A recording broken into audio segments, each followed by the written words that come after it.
Muy buenos días y bienvenidos a la Feria Virtual del Libro, organizada por la Confederación Internacional del Libro. En esta ocasión estamos presentando la segunda edición de la Feria Virtual del Libro España, que se va a desarrollar del 21 de octubre al 6 de noviembre. Para la presente ocasión están participando cerca de 90 países de 3 continentes: América, Europa, Asia. Ciertamente estamos muy contentos de poder acoger a nuevos escritores, nuevos talentos, nueva creación literaria que se está desarrollando en diversos países. Aquí nos están acompañando nuestros embajadores culturales de los países de Japón, México, Argentina, España, y de cierto modo, bueno, estarán presentando homenajes, ponencias, conferencias, presentaciones de libros, presentaciones artísticas, musicales y entre otros. Bueno, para empezar le daremos la bienvenida.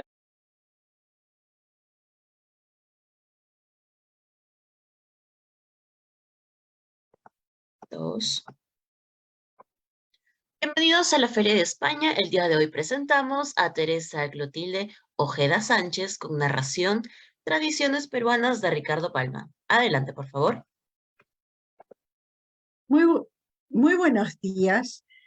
Soy Teresa Clotilde Ojeda Sánchez, integrante del programa Bebetecas y del programa Abuelas y Abuelos Cuentacuentos, ambos programas de la Casa de la Literatura Peruana. También estoy asociada a la Tribu de Narradores Asociación Cultural y pertenezco al colectivo Lectores en el Desierto de México, y también realizo el voluntariado Aprendo Contigo, Aulas Hospitalarias. Agradezco mucho a la Confederación Internacional del Libro por la invitación, asimismo a la embajadora cultural Chabelis Estrada y al embajador cultural Julio Gorenaut. Y en esta oportunidad he de relatar un par de tradiciones de Ricardo Palma. Al respecto, debo comentar que el Ministerio de Cultura del Perú, mediante resolución viceministerial 084-2019, publicada el 28 de mayo de 2019 en el Diario Oficial El Peruano, declaró la edición de 1893 a 1910 como patrimonio cultural de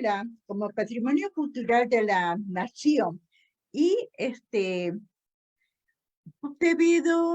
y que notificando a la Biblioteca Nacional del Perú a fin de que realice las acciones necesarias. Y entre las principales razones por las cuales se ha considerado declarar patrimonio, se señala que esta cuenta con apostillas manuscritas, correcciones y agregados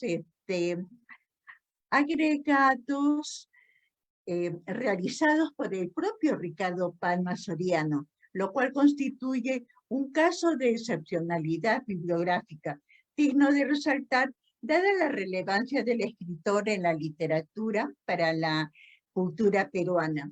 Esta declaración constituye un accionar fundamental de las potestades que tiene el Estado para la preservación de bienes culturales, hecho que también adquiere gran trascendencia a nivel internacional, tal como lo ha reconocido la UNESCO y las Naciones Unidas.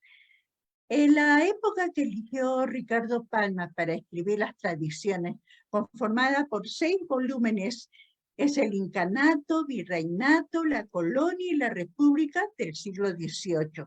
Se trata de 450 textos de ficción histórica publicados en revistas y periódicos a lo largo de años. Pero, bueno, yo he tenido la suerte de poder adquirir esos tomos, ¿no? Que son estos. En una de las ferias internacionales realizadas en Lima, los pude adquirir. Son estos. Me va a faltar vida para poderlos leer en su totalidad.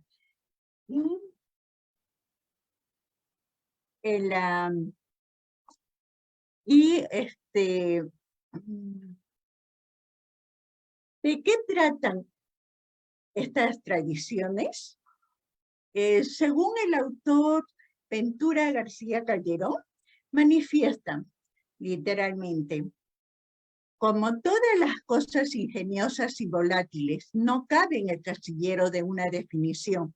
Además, las tradiciones cambian de forma y de carácter con el humor veleidoso del narrador. Mientras que para otro autor, José Miguel Oviedo, resulta difícil definirla y expresa, porque es un arte fragmentarista, hecho de múltiples piezas mínimas cuya combinación puede variar sustancialmente. No hay un tipo único de tradición, aunque Palma es inconfundible. Sus maneras son muchas y a veces sorprendentes. Pero la tradición como un género literario es definida por el mismo Ricardo Palma en el libro Tradiciones del Cusco, y menciona la letra: estilo ligero, frase redondeada, sobriedad en las descripciones, rapidez en el relato, presentación de personajes y caracteres en un rasgo de pluma, diálogo sencillo a la par que animado, novela en miniatura, novela homeopática, por decirlo así. Eso es lo que en mi concepto ha de ser la tradición. Eso es lo que manifestó él, ¿no? Esta obra de tradiciones peruanas, que mezcla el humor y la sátira con hechos históricos, es considerada una de las primeras manifestaciones de narración peruana hispanoamericana y se caracterizan por utilizar un lenguaje popular repleto de refranes, proverbios, canciones, coplas, entre otros. Cada historia que conforma las tradiciones peruanas narra singularmente algún hecho histórico, con menor o mayor relevancia según sea el caso, pero contadas de una manera muy informativa y con mucha mesura para dejar entender algún concepto o moraleja en muchos casos. Las costumbres y las historias de la época son contadas con gran sutileza y elegancia. Pasajes históricos de mayor o menor importancia son relatados perdiéndose las fuentes en el umbral de la ficción. Él iniciaba con una presentación del escenario, luego empleaba las pausas con datos históricos, digresiones, y luego continuaba hasta finalizar la trama inicial con un desenlace. Es decir, pareciera que empleó una estrategia para atrapar la atención y acomodar al lector. Y acomodar al lector en la época para que éste comprenda mejor, contextualizando los hechos para que finalmente conozca el desenlace y reflexione de los hechos anecdóticos. A continuación, he de narrar la tradición con días y ollas venceremos. Bueno, resulta que a principios de junio de 1821, y cuando acababan de iniciarse las famosas negociaciones o armisticio en la hacienda Punchauca entre el virrey La Serna y el general don José de San Martín, recibió el ejército patriota acantonado en la provincia de Huaura, muy cercana a Lima, el siguiente santo, seña y contraseña: con días y ollas venceremos. Para todos, exceptuando a Monteagudo, Zuriaga, Guido, García del Río, el santo y seña era una charada estúpida, una frase disparatada. Los que juzgaban a San Martín más cristiana y caritativamente se alzaban de hombros murmurando: extravagancias del general. Él, en realidad, no quería ver la ocupación de Lima que costara sangre. Él quería que el éxito no fuera de una batalla, sino a los manejos y ardides de la política. Aunque sus impacientes tropas querían pues cuanto antes ganar, ¿no? Pelear contra los realistas y rabiaban por la aparente pachorra del general. Pero él quería pues ingresar a Lima sin consumo de pólvora y sin que principalmente lo que más le importaba a él era exponer la vida de sus soldados, porque en realidad también tenía pocos soldados. En correspondencia secreta y constante con los patriotas de la capital, Lima, confiaba en el entusiasmo y la actividad de estos para conspirar, empeño que había producido ya, entre otros hechos de importancia para la causa libertadora, la defección del batallón Numancia.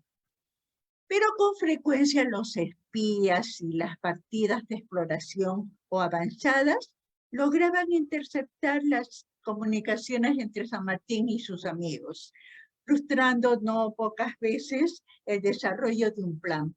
Esta contrariedad, reagravada con el fusilamiento que hacían los españoles y aquellos a quienes sorprendían con cartas en clave, traía inquieto y pensativo al emprendedor caudillo. Era necesario encontrar a todo trance un medio seguro y expedito de comunicación. Preocupado con este pensamiento, paseaba una tarde el general, acompañado de Guido y un ayudante por la única y larga calle de Huaura, cuando a las inmediaciones junto al puente fijó su distraída mirada en un caserón viejo que en el patio había un horno para fundición de ladrillos y obras de alfarería. En aquel tiempo no llegaba acá al Perú porcelana, y la alfarería era un oficio muy lucrativo, pues la vajilla de uso diario era de utensilios de cocina, cocidos y calcinados en barro, ¿no? Y lo que, a diferencia de lo que figuraba en las casas acomodadas,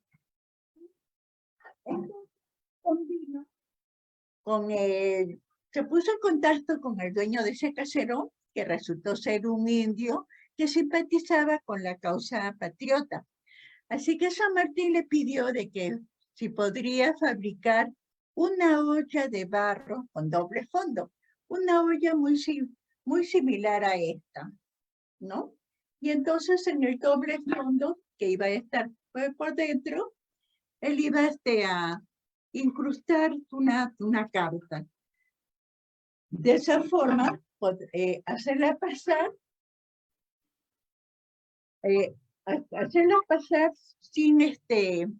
sin tener mayor problema.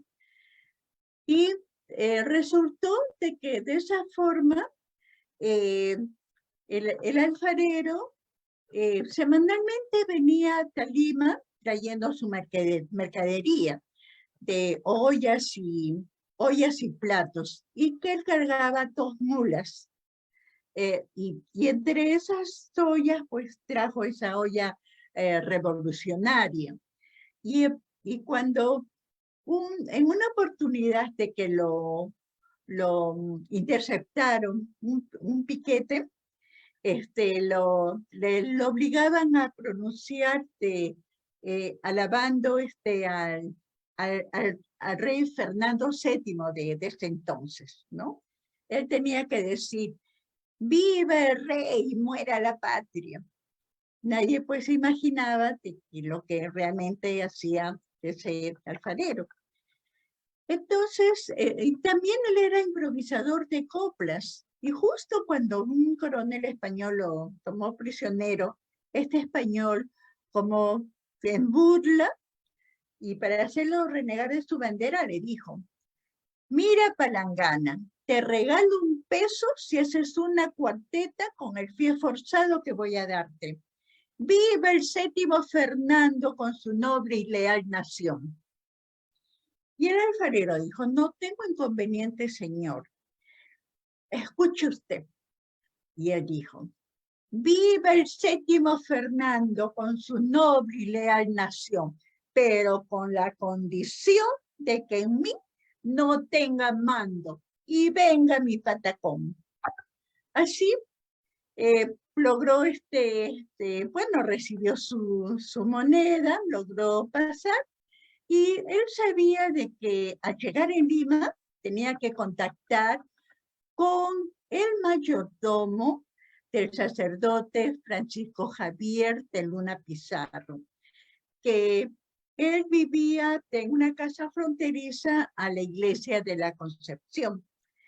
Y entonces, justo a las 8 de la mañana, pasó pregonando este alfarero a todo pulmón: ollas y platos baratos, baratos.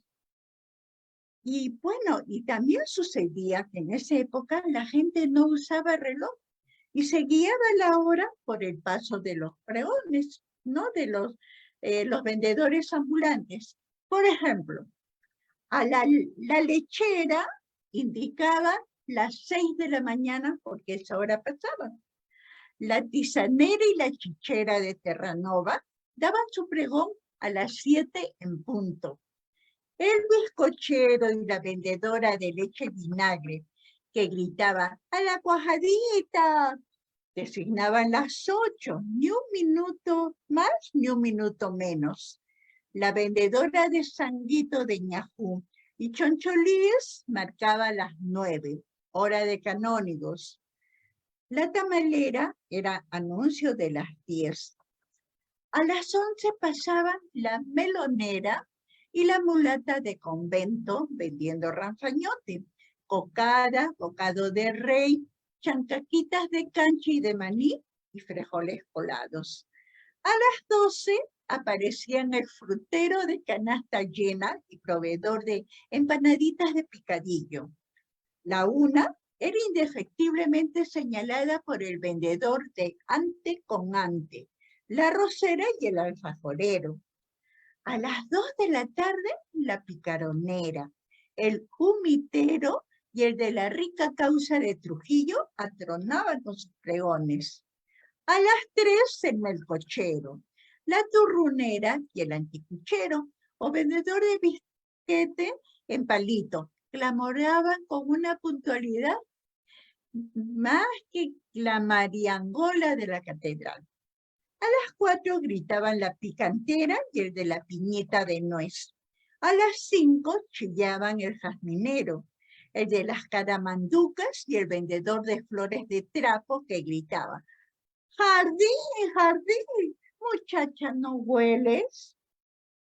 A las 6 canturreaban el reicero y el galletero. A las 7 de la noche pregonaban el caramelero, la mazamorrera y la champucera. A las 8, el heladero y el barquillero. Aún a las 9 de la noche, junto con el toque de cubre fuego, el animero o sacristán de la parroquia salía con capa colorada y farolito en mano, pidiendo para las ánimas benditas del purgatorio o para la cera de nuestros amos. Este prójimo era el terror de los niños rebeldes para acostarse.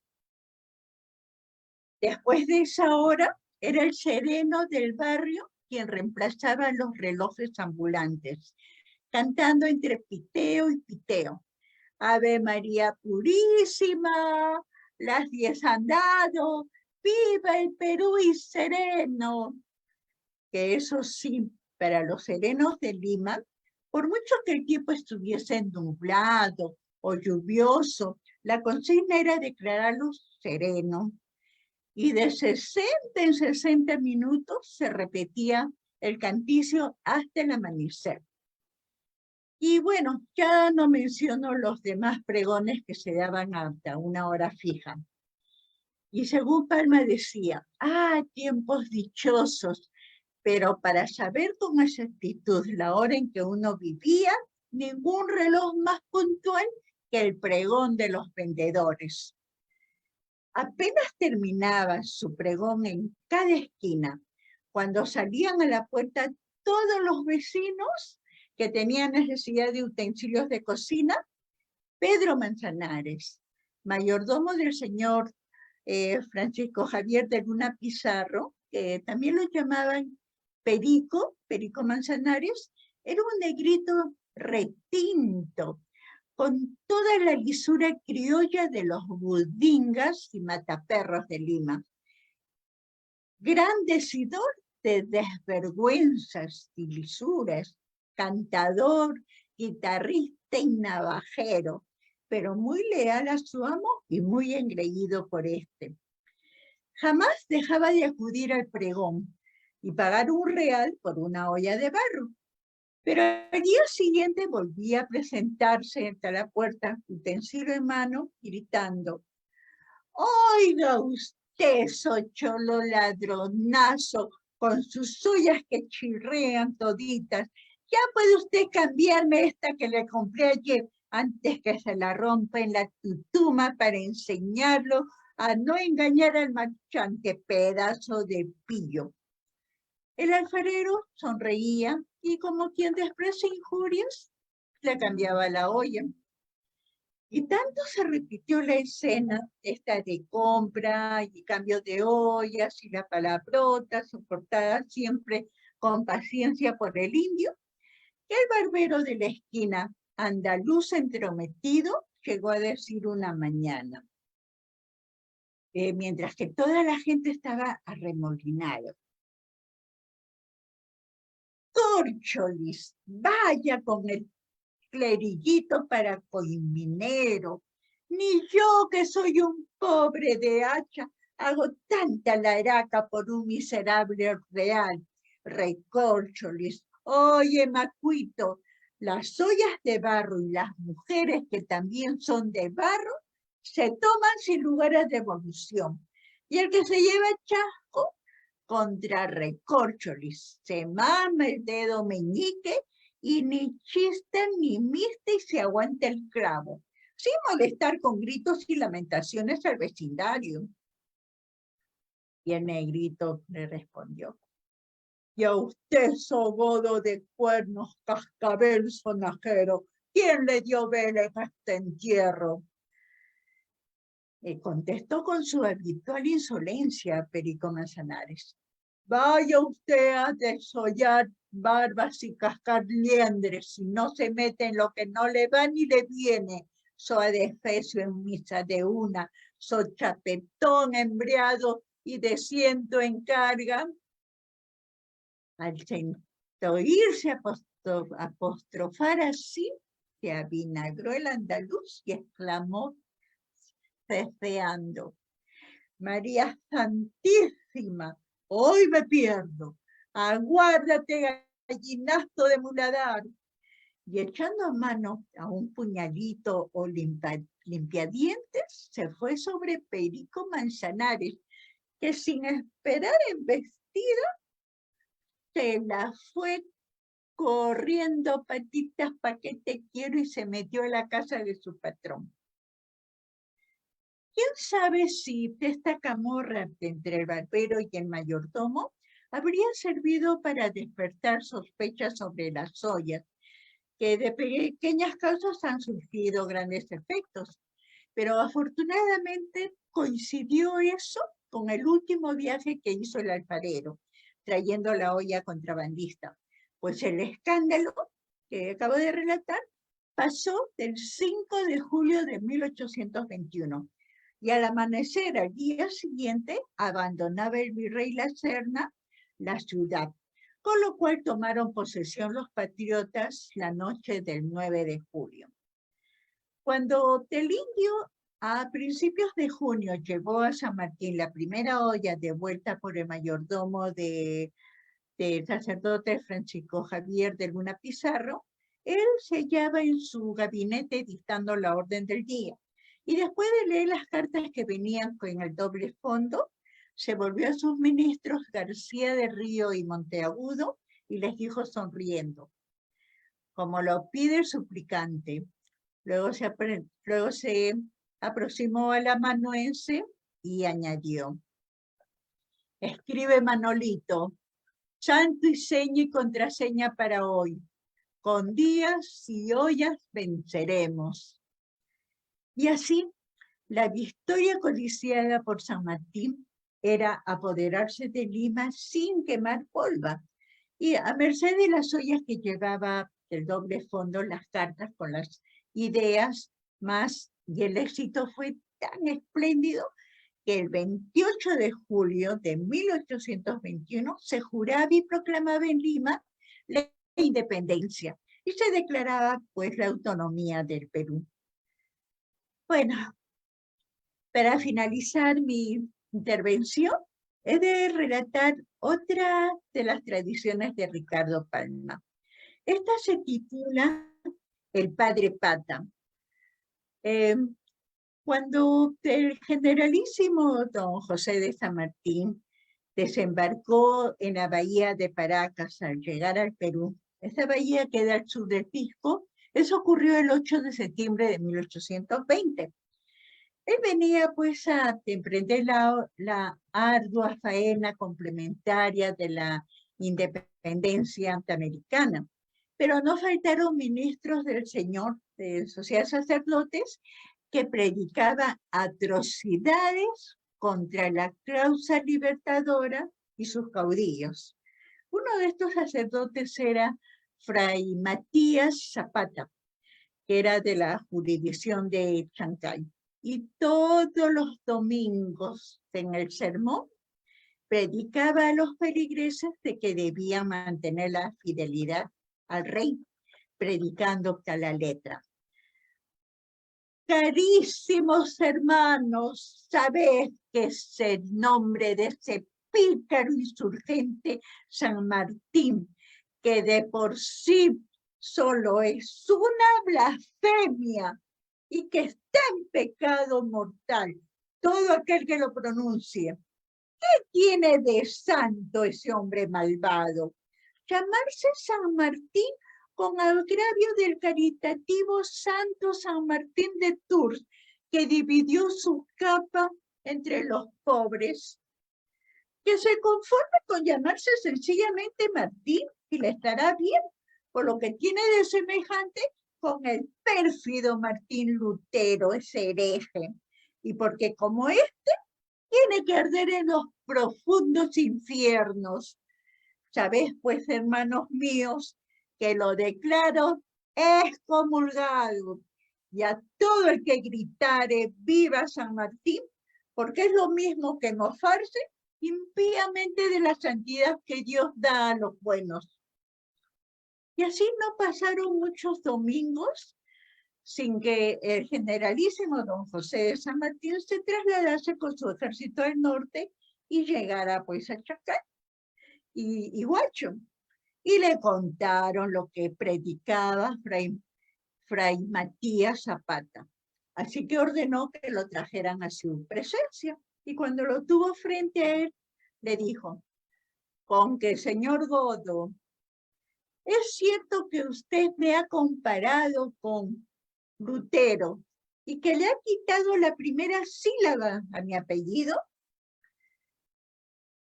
El Fray Matías, pues todo tembloroso, no sabía qué decir, qué hacer.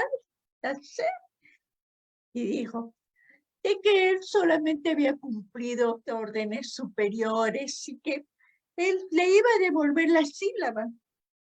A lo que el general replicó: no me devuelve usted nada, más bien quédese con ella. Pero por su insolencia en castigo, le quito también la primera sílaba de su apellido. Y entienda usted que lo fusilo sin misericordia el día que se atreve a firmar como Matías Zapata. Escuche bien, a partir de este momento, usted debe firmar porque no es nada más que Matías Zapata. Y así ocurrió que en la jurisdicción de Chancay, desde esa vez, de 1820, no existió ninguna partida de nacimiento, de bautizo, de matrimonio, de defunción, ni ningún otro documento que no esté firmado como Padre Matías Pata. Hasta que en el año de 1823 cuentan de que llegó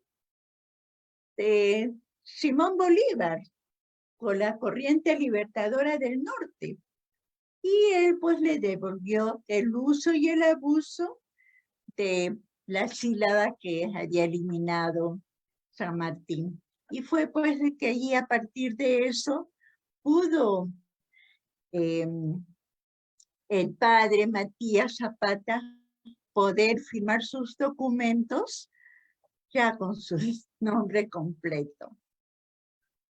Amigos, he finalizado la narración de estas dos tradiciones de Ricardo Palma.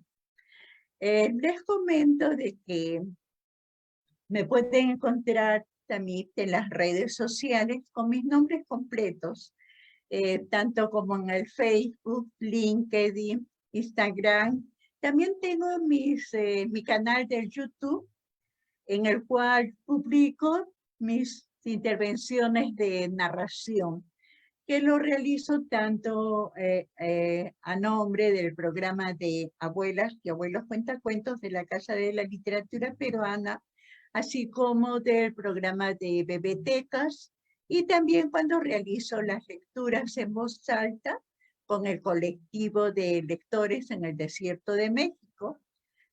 También tengo la oportunidad semanalmente los días sábados, en bloques de 11 de la mañana o el bloque de 3 de la tarde, relato también cuentos para Radio Cultura 12 de México. Y amigos, muchísimas gracias por su atención. Será hasta cualquier otra oportunidad. Muy buenos días.